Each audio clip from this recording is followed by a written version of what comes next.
So we already know the trends in atomic radii or atomic radius. Here we're going to look at trends in the size of ions. And so first we should just make sure we know what an ion is. Ions are atoms or sometimes groups of atoms that have a charge. That's kind of the key. They're not neutral. They can have a positive or a negative charge.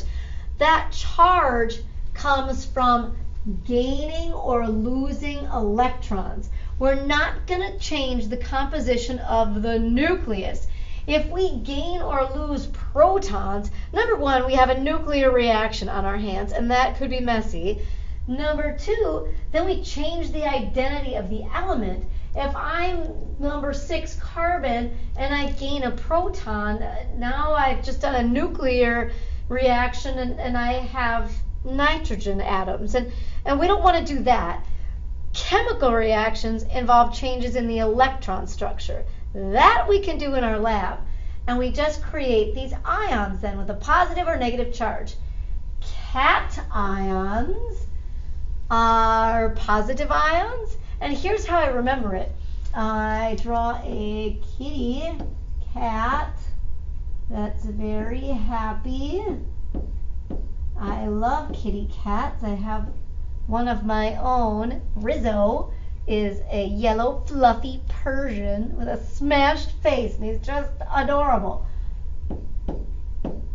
But there's my positive cation. Hey, it's worked for many, many years. I never forget it. So my cation is positive. My anion is negative. Cation positive, anion negative. Now my anion is a bit of a stretch, but I just think of like an ant. It's a happy ant.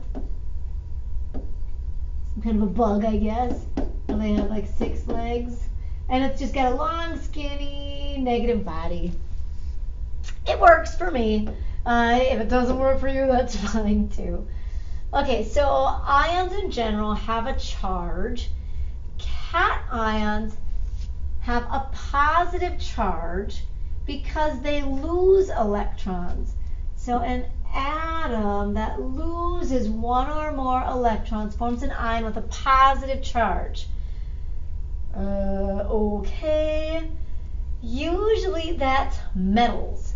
Metals tend to lose electrons and form positive ions. And in a bit I'll kind of show you why. Anions are the negative ions. Anions tend to gain electrons.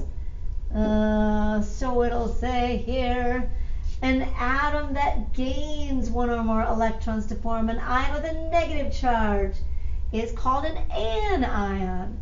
Anions are usually nonmetals, whereas the metals are usually positive. They tend to lose electrons. Oh gosh. So let's look at this little diagram over here that's going to try to explain any changes in size of the resulting ion. And I think these really make sense. So let's look at the positive cations first. So positive ion is formed when we gain electrons. Now what you're going to find is that, I should say lose electrons. I had that backwards. When you think about the orbital diagrams, and this is like jumping ahead just a little bit, but let's say I'm sodium, and I'm thinking about sodium's orbital diagram. And this is the 1s, and the 2s, and then here would be maybe like the 2p orbitals, and then here's the 3s. 3s. So sodium is element number 11. It has 11 protons, and a neutral atom would have 11 electrons. And so we go 1, 2, 3, 4, 5, 6, 7, one at a time.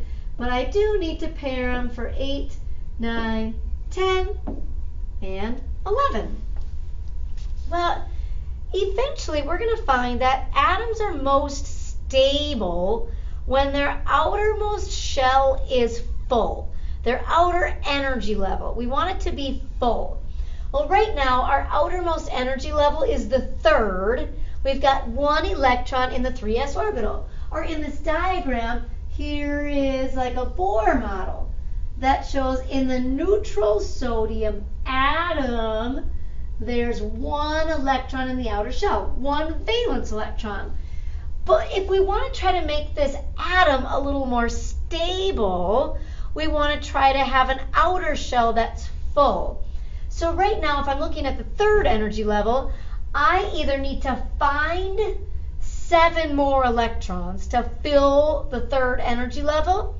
We call it the octet rule, where we've got 2 electrons in the s orbital and 6 electrons in the p, for a total of 8. And when we have that arrangement where the s and the p are full, the atoms are really stable. So in order to fill the third energy level, I either have to find 7 more electrons, or I could just get rid of that 1 3s electron. If I just get rid of that 1, well, now the outermost level would be the second, and the second energy level is full. The s has 2, the p orbitals have 6. And so we just say, like, realistically, what's probably easier? Gain 7 electrons or just lose 1? And whatever involves the least amount of electrons is always what's going to be easier. And so sodium has a tendency to just lose 1 electron. In that case, we form the sodium ion.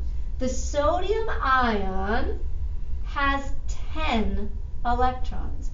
And so what I'm going to mark in here is, like, for sodium, I'm going to say sodium atom versus, get that out of there, the sodium ion. Now, up in that diagram, they show me protons and neutrons, which is cool, but I don't really care about the neutrons. I care about the protons. And so the sodium atom would have 11 protons, positive, and 11 electrons when it's neutral. But the ion is charged. We're not changing the nucleus. So there will still be 11 protons, but if I lose an electron, now I'm down to 10. Now here, this overall charge is 0, it's neutral. But now here, do you see the overall charge? Oh yeah, we've got like a net positive 1 charge. The positive 1 charge is because there's an extra proton. And so sometimes people think like plus 1 means to add 1. And so they want to say, yeah, the sodium ion is plus 1 because I added 1 proton. You can't add a proton. Then you would have changed sodium into magnesium, and that's not what we're doing. We're just trying to fill the outer shell to make it more stable. And so we always keep the number of protons the same, but we change the number of electrons. So a positive cation always forms when you lose 1 or more electrons, and then you have a net positive charge because there's extra protons. I don't really care about the neutrons. They're neutral. Okay, so that's this whole part about losing electrons and then having a positive charge. Well, now as far as the radius goes, the size of the ion, just think about it. Normally, the sodium atom would have electrons distributed amongst 3 energy levels. But now if I get rid of that 3s1 electron, I only have electrons in 2 energy levels. But doesn't it just make sense then that the radius of the cation is smaller due to the empty valence shell? We removed that electron in the 3rd energy level. I'm not using the 3rd energy level anymore. Now I only have electrons distributed amongst 2 energy levels. So the resulting ion is always smaller. It totally makes sense, right? Now the other thing that we can think about too is this charge distribution. Now there's always 11 protons. In a neutral sodium atom, it's like a 1-for-1 charge ratio, positive to negative. The positive charge in the nucleus, the 11 positive charges in the nucleus, are distributed amongst 11 negative charges in the electron cloud. So it's totally balanced. But in a sodium ion, you've got 11 positives and only 10 negatives. So that negative, or I should say the positive charge in the nucleus is distributed amongst less electrons. So the attraction is a little bit stronger. The nucleus is more positive than the electron cloud. So the nucleus is going to more strongly hold on to the electron cloud, making the resulting ion a little bit smaller. But the main reason is just that we've lost an energy level. You can see that in the diagram. 3 energy levels versus 2 energy levels. Well, duh, yeah, it's smaller. Now, I also think it makes sense when you look at the negative anions. So a negative anion is formed when we gain electrons. And again, we're just trying to fill the outer energy level. So let's say I'm fluorine. And the orbital diagram of fluorine would be like 1s, 2s, and then 1, 2, 3. Maybe these are like my 2p orbitals. And so with fluorine, I have 9 electrons. 1, 2, 3, 4, 5, 6, 7. I gotta pair them. 8, 9. You totally see what's going to happen, right? Particles are most stable when they have a full outer energy level. Well, right now, my outermost energy level is the second. So here's my second energy level. And do you see that there's one hole? The second energy level is close to being full. We've got a total of 7 valence electrons. We're just missing one more electron in that last 2p orbital. And then the second energy level is full. All the orbitals are full, and we have 8 valence electrons. And so fluorine would have a tendency of gaining electrons. And it just happens that usually non-metals are closer to having 8 valence electrons. I mean, if you think about where the non-metals fall on your periodic table, most non-metals already have 4, 5, 6, 7 valence electrons. So it's easier for them just to gain a few more. And then boom, my outer level is full. But if you think about where most of the metals are found on the periodic table, they only have like 1, 2, 3 valence electrons. So they're pretty far from like gaining electrons to get 8. And it's just easier then to lose a few, and then your next innermost level is full.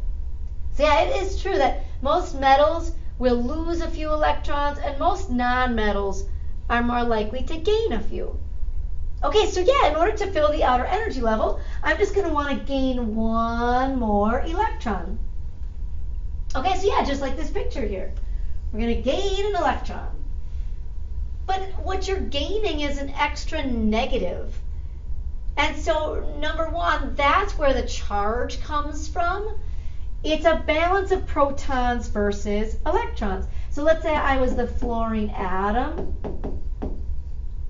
versus the fluorine ion.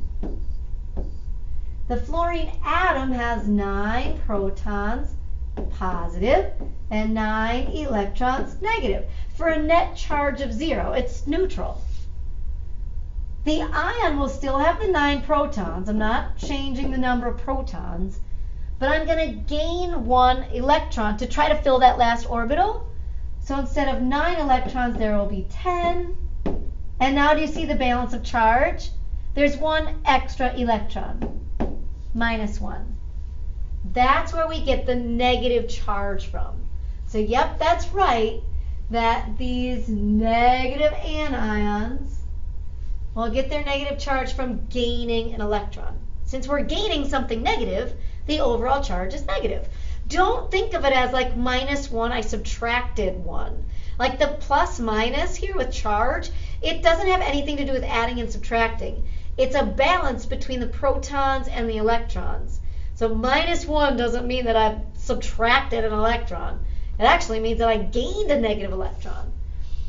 And now when you gain a negative electron, look at your orbital diagram. You're putting it in an orbital that already has one electron. So the radius gets a little bit bigger because of repulsion. There's going to be repulsion of those two electrons that now I had to put in a paired orbital together. So if they repel each other, that's just going to cause the ion to swell a little bit. And the radius is a little bit larger than the original atom. Cool, huh? There's all kinds of good meaty chemistry right here. Now number 13 says explain why cations are smaller than their parent atoms. Use a model to explain why this trend occurs. Well, if we're talking about the cations, that's like this sodium model. I would say this is like the perfect model. That I would say something about how when sodium forms an ion, it's more likely that to fill the outer shell, sodium is just going to lose one electron. And if I lose an electron, I'm losing the electrons in that outermost energy level. So anytime you lose electrons then, and you're technically losing an energy level, the remaining ion is smaller.